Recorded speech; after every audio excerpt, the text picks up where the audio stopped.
ఏపీలో ఘోర పరాజయం పాలైన వైసీపీకి షాకుల మీద షాకులు తగులుతున్నాయి. ఇప్పటికే కొందరు నేతలు పార్టీకి రాజీనామా చేశారు. విజయవాడ మాజీ ఎంపీ కేశినేని నాని సంచలన నిర్ణయం తీసుకున్నారు.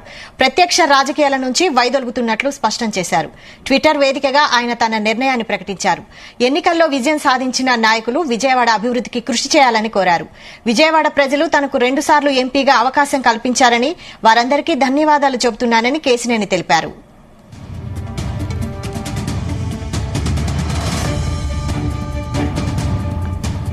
సార్వత్రిక ఎన్నికల్లో కేశినేని నాని వైఎస్సార్ కాంగ్రెస్ పార్టీ తరఫున విజయవాడ ఎంపీ అభ్యర్థిగా బరిలోకి దిగారు.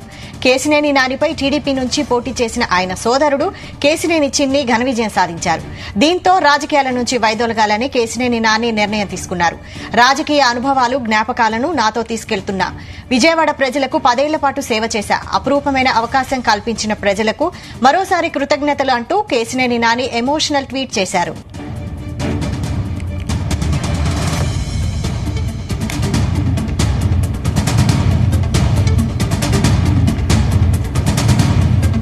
ఇదే అంశంపై మరిన్ని డీటెయిల్స్ మా ప్రతినిధి నాగేశ్వరరావు అందిస్తారు. నాగేశ్వరరావు. వైశాలి, ఆంధ్రప్రదేశ్ రాష్ట్రంలో ఒకప్పుడు సంచలనంగా నిలిచిన కేశినేని నాని మరొకసారి సంచలనంగా నిల్చున్నారు. ఎన్నికలకు ముందు టీడీపీ ప్రభుత్వం నుంచి వైసీపీ ప్రభుత్వంలోకి వచ్చి ఎంపీగా పోటీ చేసి భారీ మెజార్టీతో వాళ్ళ తమ్ముడు మీదే ఓడిపోయిన పరిస్థితి నెలకొంది. ఈ నేపథ్యంలోనే రాజకీయాలకి స్వస్తి పలుకుతా ఆయన ట్వీట్ చేశాడు. ఇది ఒక్కసారిగా రాష్ట్ర వ్యాప్తంగా సంచలనం కలిగించింది. ఇదే 2019 ఎన్నికల సమయంలో టీడీపీ అధికారంలోకి రాగానే అప్పుడు ఎంపీ అభ్యర్థిగా కేశినేని నాని గెలిచాడు. కేశినేని నాని గెలిచిన సమయంలో అప్పుడు కూడా మరొక సంచలనం చేశాడు. ఏదైతే రాష్ట్ర వ్యాప్తంగా కేశినేని ట్రావెల్స్ ఉందో, కేశినేని ట్రావెల్స్ సంబంధించి మొత్తం కూడా ఒక్కసారిగా ఆయన బ్లాక్ చేసేశాడు. కేశినేని ట్రావెల్స్ ని విరమించుకొని అది మొత్తం కూడా వేరే వాళ్ళకి అమ్మిన పరిస్థితి ఉంది. అప్పుడు మీడియా అంతా కూడా ఎందువల్ల కేశినేని ట్రావెల్స్ మూసివేశారు అని అడిగిన నేపథ్యంలో దానికి ఎంపీ పదవి ఉన్న నేపథ్యంలో తను అధికారాన్ని ఎక్కడో దుర్వినియోగం చేస్తాడోనని ఆ కేశినేని ట్రావెల్స్ మొత్తాన్ని కూడా అమ్మేసినట్లు తెలిపారు. ఇదే క్రమంలోనే మరలా 2024 ఎన్నికలు జరిగిన తర్వాత ఆయన ఘోర పరాజయం, వాళ్ళ తమ్ముడు కేశినేని చిన్ని మీదే ఘోర పరాజయం పాలయ్యాడు. ఈ ఘోర పరాజయం పాలైంది తట్టుకోలేక అతను రాజకీయాల నుంచే దూరం అయిపోతున్నానని ట్వీట్ చేయటం ఒకంత రాష్ట్ర వ్యాప్తంగా సంచలనం కలిగించిందని చెప్పుకోవచ్చు. ఏదైతే కేశినేని నాని టీడీపీలో ఎంపీగా గెలిచినప్పటి నుంచి కూడా ఫస్ట్ 1 సంవత్సరం పాటు టీడీపీ రాజకీయాల్లో కీలక భాగస్వామ్యం ఉన్నాడు. ఏదైతే రాష్ట్ర వ్యాప్తంగా కూడా చంద్రబాబు నాయుడుతో పాటు కలిగి తిరిగాడు.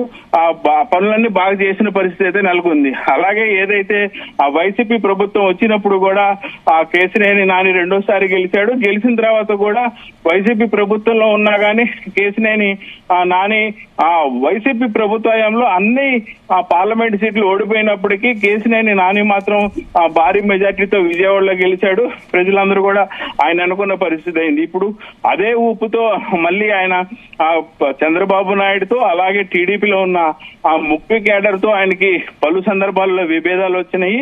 సాక్షాత్తు చంద్రబాబు నాయుడు ఆ సమక్షంలోనే ఆయన పక్కనుండే గానీ ఆ పూల బుకే విషయంలో గానీ, సన్మానించే విషయంలో గానీ ఆ కనకమేలడ రవీంద్ర, సుజనా చౌదరి ఇట్లా పలువురు ఆయన దగ్గరున్న సమయంలో కూడా ఆయన చంద్రబాబు నాయుడుతో అంటినట్టు ఉండటం, కొంతమేర ఎవరైనా పుష్పగుచ్చం ఇచ్చి ఆయనకు అందజేయమన్నప్పుడు అందజేయకుండా ఉండటం, ఇవన్నీ 4 సంవత్సరాల దాకా జరిగినాయి ఎన్నికలకు ముందు. అయితే ఎన్నికల తరుణంలో ఒకసారిగా వాళ్ళ తమ్ముడైన కేశినేని చిన్నికి టీడీపీ టికెట్ ఇవ్వడంతో ఒక్కసారిగా కంగుతిన్న కేశినేని నాని వెళ్లి వైసీపీలో చేరారు. వైసీపీలో చేరడంతోనే వైసీపీ అధినేత అప్పుడు ముఖ్యమంత్రి జగన్మోహన్ రెడ్డి ఆయనకి ఎంపీ టికెట్ కేటాయించారు. అయితే ఎంపీ టికెట్ కేటాయించడంతోనే ఆ అన్నదమ్ములు ఇద్దరికి కూడా భారీ సవాల్ అయింది. భారీ సవాల్ మీద ఒకసారిగా ఆ తమ్ముడు భారీ మెజార్టీతో గెలిచాడు. దాంతో అన్న ఒకసారిగా కంగుతిని భారీ మెజార్టీతో ఓడిపోయాడు.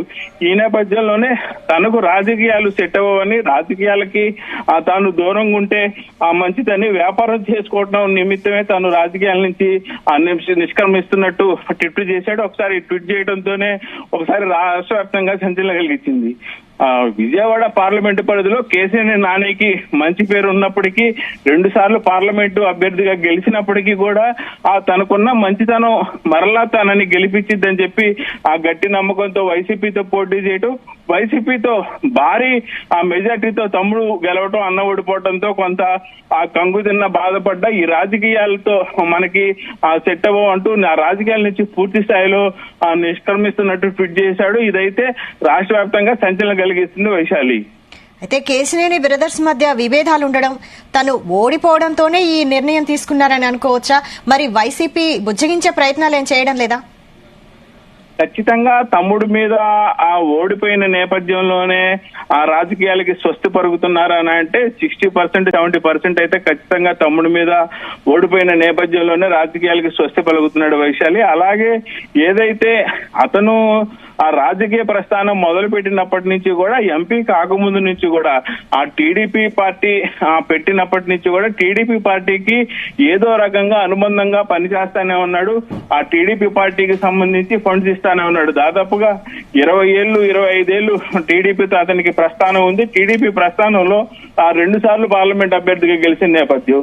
అయితే 3వసారి తమ్ముడి మీదే ఓడిపోవటం, 25 సంవత్సరాలు జర్నీ చేసిన టీడీపీకి దూరం అవటం, వైసీపీలో అడుగు పెట్టడం, వైసీపీ భారీ ఆధిక్యంతో టీడీపీ రావడం, వైసీపీ కంగుదిన్న పరిస్థితి, వైసీపీలో ఉన్న నాయకులే ఏం జరుగుతుందో ఏం తెలియని పరిస్థితి ఉంది.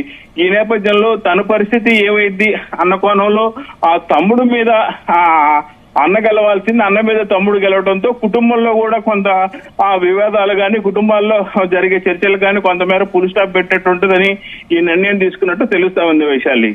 Right, thank you Nageswararao.